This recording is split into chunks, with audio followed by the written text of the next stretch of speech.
En el verano de 1260, 4 enviados mongoles llegaron a El Cairo con órdenes de su amo Hulagu Khan. La carta que portaban estaba escrita en árabe y decorada con citas del Corán, pero no como una muestra de respeto hacia su religión, sino todo lo contrario. El único objetivo de Hulagu, nieto del gran Genghis Khan, era burlarse del sultán mameluco de Egipto, llamado Qutuz, en su propio idioma, para que no quedara la menor duda del mensaje que quería transmitirle, que era un cobarde y que acabaría con todo su pueblo si no se doblegaba a sus deseos de inmediato. Sus palabras exactas fueron: «No podéis escapar del terror de nuestros ejércitos. ¿A dónde huiríais? ¿Qué camino os permitiría escapar de nosotros? Nuestros caballos son rápidos, nuestras espadas son como rayos, nuestros corazones duros como las montañas, nuestros soldados tan numerosos como los granos de arena. Las fortalezas no nos detendrán, ni las armas podrán pararnos. Vuestras oraciones a Dios no servirán de nada contra nosotros. No nos conmueven las lágrimas, ni nos emocionan los lamentos». ABC Podcast. Estamos en la historia. Hulagu Khan, el mayor terror del Islam.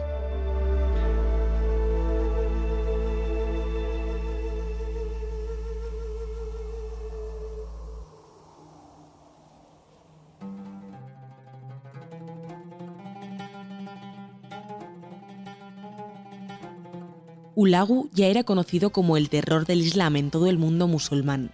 Sabía perfectamente que podía exigir la sumisión completa de Egipto y no aceptaría otra opción, tal y como había ocurrido con los pueblos a los que había pasado a cuchillo en los años anteriores.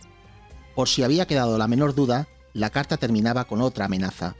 «Haremos pedazos vuestras mezquitas. Revelaremos la debilidad de vuestro Dios y luego mataremos a vuestros hijos y a vuestros ancianos. A todos juntos». Hulagu no bromeaba. En los años anteriores, los mongoles no habían cedido ni un milímetro en toda Asia Occidental, dando muestras sobradas de su brutalidad y de sus escasos escrúpulos a la hora de imponerse al enemigo.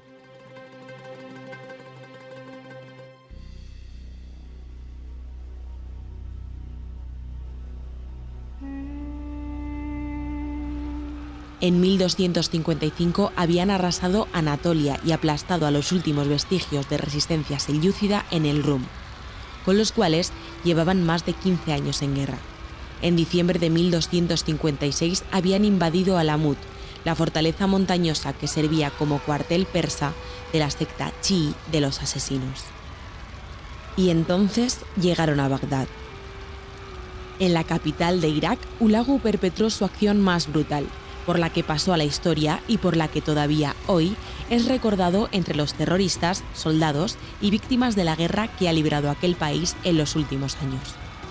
En 2014, cuando el Estado Islámico destruyó la mayoría de los lugares de culto de todas las comunidades religiosas de Irak que no interpretaban el Islam como ellos, el líder de la Iglesia Católica, Luis Rafael Sacco, puso su ejemplo como vara de medir de la violencia en una rueda de prensa. Los milicianos del Estado Islámico son peores que Hulagu.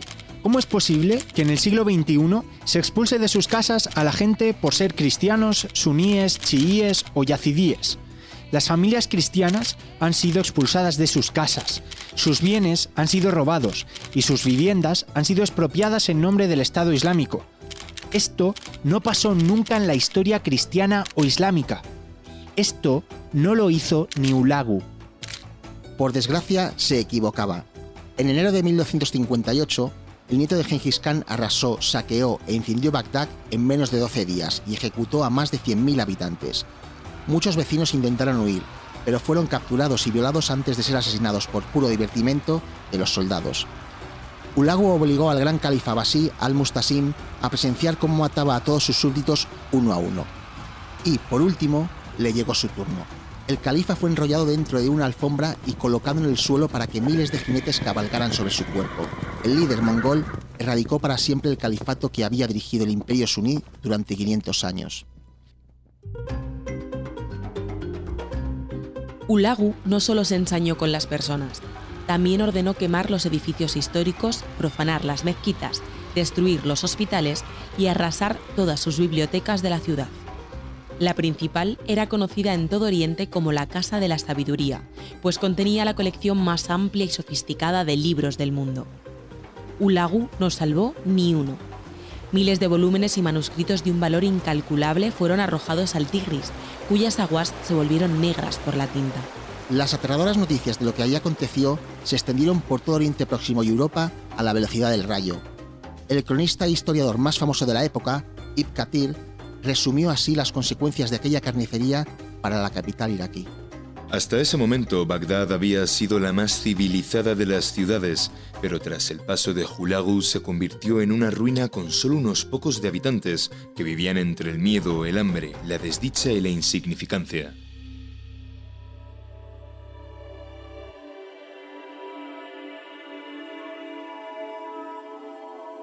Tras la victoria en Bagdad, los mongoles unieron sus fuerzas con la de sus vasallos cristianos en la región para conquistar Siria y acabar con otra de las poderosas dinastías islámicas de la región, la dinastía Ayubí. Luego conquistó Alepo y Damasco y llegó a Ascalón y Jerusalén. El nieto de Genghis Khan incluso estableció una guarnición mongola de cerca de 1000 soldados en la ciudad de Gaza y otra en Nablus, protagonizando nuevas escenas de terror. A esas alturas se percibía a Hulagu como el mismo demonio llegado a la tierra. Sin embargo, tras estos éxitos, su poder empezó a resentirse por las divisiones internas y las luchas sucesorias. Desesperado, Hulagu envió una carta a Luis IX de Francia en 1262 en busca de una alianza. La carta explicaba que había tenido que retirarse de Siria con la mayor parte de su ejército debido al calor y a la falta de provisiones, tanto para sus hombres como para sus caballos. Para convencerle de su posible coalición, la carta mencionaba su intención de capturar Jerusalén para beneficio del Papa. A pesar de ello, la alianza nunca llegó. Lo intentó con otros reyes y príncipes extranjeros, pero cada vez estaba más solo. Hulagu seguía empeñado en expandirse y ser el azote de los musulmanes y todos aquellos pueblos que no quisieran plegarse a su voluntad.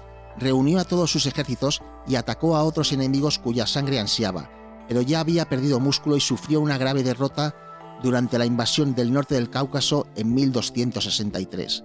Aquel episodio significó el fin del Imperio mongol unificado.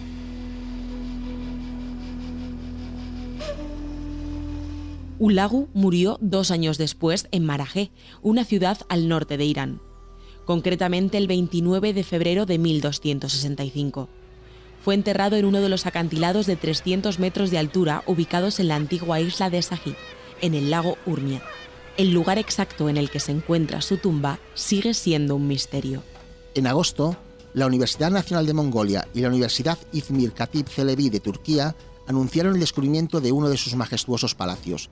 Kirakos de Ganja, célebre cronista armenio, mencionó en el siglo XIII la existencia de este en algún lugar cerca del lago Urmia. Otro historiador armenio de la misma época, Grigori de Aknak, aseguró la existencia de la capital del reino de Hulagu en esa misma zona.